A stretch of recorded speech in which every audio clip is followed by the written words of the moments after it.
Finally ইনফিনিক্সের laptop আমাদের স্টুডিওতে। প্রিয় দর্শক, আপনাদের মধ্যে অনেকেই অপেক্ষায় ছিলেন যে ইনফিনিক্সের ল্যাপটপ বাংলাদেশে অফিসিয়ালি কবে পাওয়া যাবে। ইনফিনিক্স তো এমনিতে আমাদের দেশে দীর্ঘদিন থেকেই স্মার্টফোনের বিজনেস করছে এবং কম দামে ভালো জিনিস দেওয়ার জন্য কিন্তু ইনফিনিক্স অলরেডি বেশ ভালোই পপুলার। তো আমরা বেশ কিছুদিন আগে আপনাদের সঙ্গে শেয়ার করেছিলাম যে ইনফিনিক্স বাংলাদেশে হয়তো তাদের ল্যাপটপও আনতে পারছে। এখন ল্যাপটপের ব্যাপক চাহিদা রয়েছে বাংলাদেশে এবং এই মার্কেটটা মূলত অনেক বেশি স্যাচুরেটেড, অনেক ব্র্যান্ড রয়েছে, অনেক মডেল রয়েছে। এর মধ্যে ভাই কম দামে ভালো জিনিস পাওয়াটা বেশ ডিফিকাল্ট। সো ইনফিনিক্স চেষ্টা করছে যে কম দামে আপনাদের মধ্যে ভালো ল্যাপটপ দেওয়ার জন্য। তারই ধারাবাহিকতায় আমরা আজকে কথা বলবো ইনফিনিক্সের একটা ল্যাপটপ নিয়ে, যেটার মডেল হচ্ছে ইনফিনিক্স X2। আরও একটা মডেল মার্কেটে অ্যাভেলেবেল, সেটা হচ্ছে Y2 প্লাস। Y2 প্লাসটা হচ্ছে একটু বড় সাইজের আর এটা হচ্ছে ছোট সাইজ। বাট ছোট হলে হবে কি ভাই, ছোট মরিচের ঝাল বেশি বলে না, এই ল্যাপটপের অবস্থা হয়েছে প্রায় সেরকম। এনিওয়ে, আমরা আজকে ইনডেপথ রিভিউতে যাব না, আমরা বেসিক্যালি আজকে এটা আনবক্সিং করে দেখাবো আপনাদেরকে এবং এর যে ইনিশিয়াল ইমপ্রেশন, মানে আমাদের কেমন লাগলো বিষয়টা আর কি, সেইটা আপনাদের সঙ্গে শেয়ার করব। দর্শক দেখছেন আপনাদের ভালোবাসার channel tech to the point, সঙ্গে থাকবো আমি ওয়াহিদ। তবে শুরু করে তবে ভিডিও শুরুতে চলেন আমরা এই জিনিসটা আনবক্সিং তো অলরেডি করে ফেলছি ভাই। তো যখন করছিলাম তখন আপনাদের জন্য একটু ধারণ করে রেখেছিলাম আনবক্সিং এক্সপেরিয়েন্সটা শেয়ার করার জন্য। একটু এক ঝলক দেখে আসে চলেন।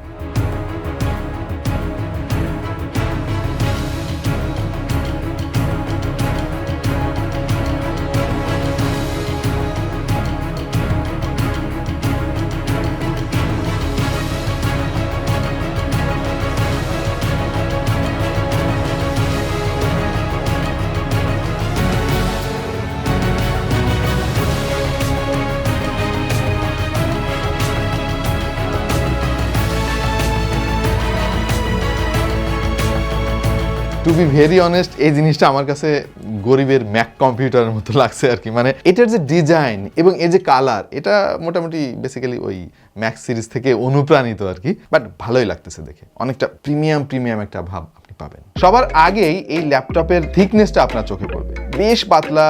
নর্মালি এই দামের যে ল্যাপটপগুলো বাজারে পাওয়া যায় সেগুলো একটু মোটা হয়ে থাকে, বাট তারা চেষ্টা করেছে যথেষ্ট পাতলা রাখার। এবং এখানে দরকারি সমস্ত পোর্টস কিন্তু আপনি পেয়ে যাবেন, যেমন HDMI পোর্টস পেয়ে যাবেন, USB পোর্ট রয়েছে, টাইপ সি পোর্ট রয়েছে চার্জিং এর জন্য, এবং অন্যদিকে আরো একটা USB port, 3.5mm headphone Jack, আরো একটা টাইপ সি পোর্ট যেটা আপনি ডেটা ট্রান্সফারের জন্য ব্যবহার করতে পারবেন, এবং আরো রয়েছে একটা মাইক্রো SD কার্ড স্লট। সব মিলিয়ে এই ল্যাপটপটার ওজন 1.5 কেজির মতো। পাশাপাশি আর একটা জিনিস না বললে নয়, এর যে বাটনটা ভাই, কিবোর্ড লেআউট একদম ঠিকঠাক লেগেছে আমার কাছে।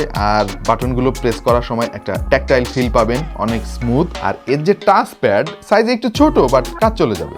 ইনফিনিক্স X2 ল্যাপটপের আর একটা জিনিস আপনাদের কাছে অনেক ভালো লাগবে, আমি শিওর। আর সেটা হচ্ছে, দেখেন ভাই, এই হচ্ছে নর্মাল ল্যাপটপগুলোর অ্যাডাপ্টার। কি যে একটা যন্ত্রণা, মানে এই বাটখারা বলবো না ইট বলবো আমি জানি না, এইটা বয়ে নিয়ে বেড়াইতে হয় এবং সঙ্গে এত বড় একটা মোটা ক্যাবেল। এই যে কত বড় ঝামেলার একটা জিনিস ভাই, যারা ব্যবহার করছেন তারা জানেন। এখন দেখেন অবস্থা কি হয়েছে। এই অ্যাডাপ্টারটা দেখে কি আপনার একটা ল্যাপটপের অ্যাডাপ্টার মনে হয়? বাট এইটা 45 ওয়াটের একটা ব্রিক তারা বক্সের মধ্যেই দিয়ে দিছে এবং এটাই চার্জার ভাই, এবং সাথে একটা ক্যাবেলও তারা দিয়ে দিয়েছে, type C to type C. এটাও যথেষ্ট লম্বা আছে, খুব দ্রুত আপনি আপনার ল্যাপটপটাকে চার্জ করতে পারবেন। ইভেন এই একই চার্জার দিয়ে আপনার ফোনও চার্জ দিতে পারবেন। এই ল্যাপটপে ব্যবহার করা হয়েছে ইন্টেলের 11 Gen i5 প্রসেসর, যার মডেল নাম্বার হচ্ছে 1155G7। 8GB র্যামের সঙ্গে এই ল্যাপটপে রয়েছে 512GB NVMe SSD। সেই সঙ্গে পেয়ে যাবেন জেনুইন উইন্ডোজ 11 হোম এডিশন। আপাত দৃষ্টিতে ডিসপ্লে আমাদের কাছে ঠিকঠাকই মনে হয়েছে, এটা রেজলিউশন হচ্ছে ফুল HD, তবে PPI একটু কম মনে হলো। আর ব্রাইটনেস এভারেজ, যদিও ল্যাপটপ সবাই ইনডোরে ব্যবহার করে, সুতরাং সমস্যা হওয়ার কথা না। আর এই ল্যাপটপের লিডটা আমার কাছে ঠিকঠাকই মনে হয়েছে, যথেষ্ট শক্ত আছে এবং এটা সর্বোচ্চ এই পর্যন্ত বাঁকা করা যাবে, যেটা আমার কাছে মনে হয়েছে ঠিকঠাকই আছে। আচ্ছা, তো এই ল্যাপটপটা আসলে কাদের জন্য, কারা কিনবেন আর কারা কিনবেন না, চলেন একটু আপনাদের সঙ্গে আলাপ করি।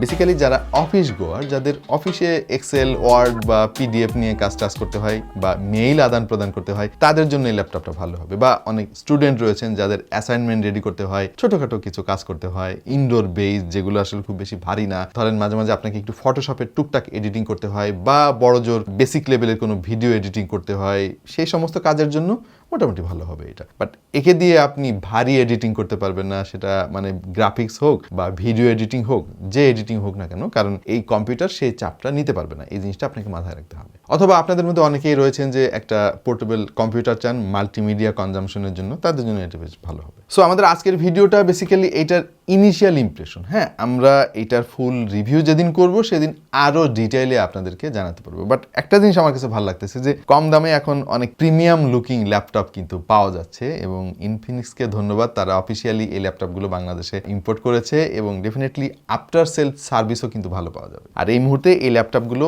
দারাজে পাওয়া যাচ্ছে। আমি ডিসক্রিপশনে লিঙ্ক দেওয়ার চেষ্টা করবো, যারা ইন্টারেস্টেড বা যারা স্টাইলিশ লুকিং ল্যাপটপ খুঁজতেছেন, একটু বাজেট কম, তাদের জন্য এই ল্যাপটপটা আমি রিকমেন্ড করতে পারি। প্রিয় দর্শক, আজকে বেশি সময় নিব না আপনাদের কাছ থেকে।